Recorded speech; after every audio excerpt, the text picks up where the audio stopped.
அன்புடன் வரவேற்கிறேன். இன்னைக்கு நம்மளோட சேனல் எதை பத்தி பார்க்க போறோம் அப்படின்னா, நம்ம நிலத்துக்கு பின்னாடி இருக்கிற காட்டுக்காளியம்மன் கோவில்ல நம்ம இன்னைக்கு பூஜை தரோம்னு சொல்லியிருக்கோம். ஸோ அந்த பூஜை எப்படி தரோம், என்னென்ன பண்ண போறோம் அப்படின்றத பத்தி தான் இந்த வீடியோல பார்க்க போறோம்.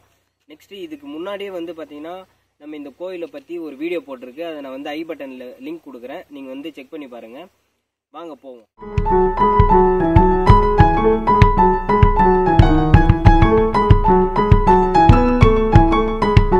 நம்ம சேனலுக்கு இப்போதான் புதுசாக நீங்கள் ஃபர்ஸ்ட் டைம் வரீங்க அப்படின்னா நம்ம சேனலில் சப்ஸ்கிரைப் பண்ணிவிட்டு பெல் பட்டனை கிளிக் பண்ணிக்கோங்க. அப்போ தான் நம்ம போடுற வீடியோ எல்லாம் உடனுக்குடனே உங்களுக்கு சேரும்.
நல்ல ஞாபகம் இருக்கட்டும், இது ஏன் சமஸ்தானம்.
ஃப்ரெண்ட்ஸ், இப்போ நம்ம வந்து பார்த்தீங்கன்னா காட்டுக்காளியம்மனுக்கு பூஜை எப்படி தந்தன்றதை பற்றி இந்த வீடியோவில் பார்த்தோம். ஸோ இது எதுக்காக அப்படின்னா, இங்கே இருக்கிற மக்கள் வந்து பார்த்தீங்கன்னா இதுக்கு கிட்ட வந்து நிறைய வீடுங்கள்லாம் இருக்குது. ஸோ இவங்கெல்லாம் வந்து பார்த்தீங்கன்னா காளியம்மனுக்கு வந்து வேண்டின்னு அந்த விஷயம் வந்து நான் நிறைவேறணும் அப்படின்றதுக்காக அவங்களுக்கு வந்து பூஜை பண்ணி வழிபடுவாங்க. ஸோ அதுக்காக தான் வந்து ஒரு வீட்டுக்காரும் வந்து பூஜை பண்ணி இது பண்ணுவாங்க. அதுவும் இல்லாமல் இப்போ இந்த காளியம்மன் கோவில் வந்து புதுசாக டெவலப் பண்ணியிருக்காங்க. ஸோ முன்னாடி நான் போட்டிருந்த வீடியோவில் பார்த்துருந்தீங்கன்னா உங்களுக்கே டிஃப்ரென்ஸ் தெரியும். ஸோ அப்போ வந்து அப்படி இருந்தது. ஸோ இப்போ இதை டெவலப் பண்ணி சிலை மாதிரி வச்சு ஸோ அதுக்கு கும்பாபிஷேகம் பண்ணி இப்போ தான் வந்து இது பண்ணியிருக்காங்க. ஸோ இந்த கும்பாபிஷேகம் பண்ண அடுத்த 48 நாள் வந்து பார்த்தீங்கன்னா இங்கே சுற்றி இருக்கிற மக்கள்லாம் வந்து ஒருத்தராக வந்து பூஜை தருவாங்க. ஸோ அதை பூஜை பண்ணி வழிபட்டு காளியம்மனுக்கு வந்து இன்னும் சக்தி ஊட்டுவாங்க அப்படின்னு சொல்லிட்டு இங்கே இந்த கோயில் வந்து நம்பப்படுது. ஸோ அதை பற்றின வீடியோ தான் இந்த வீடியோ. ஸோ இந்த வீடியோ உங்களுக்கு பிடிச்சிருந்தா சப்ஸ்கிரைப் பண்ணுங்கள், ஷேர் பண்ணுங்கள், லைக் பண்ணுங்கள், கமெண்ட் பண்ணுங்கள். மறக்காமல் சப்ஸ்கிரைப் பண்ணிவிட்டு பெல் பட்டனை கிளிக் பண்ணுறேங்க. அப்போ தான் நம்ம போடுற வீடியோலாம் உங்களுக்கு வந்து உடனே வரும். நெக்ஸ்ட் வீடியோவில் பார்ப்போம். பாய்.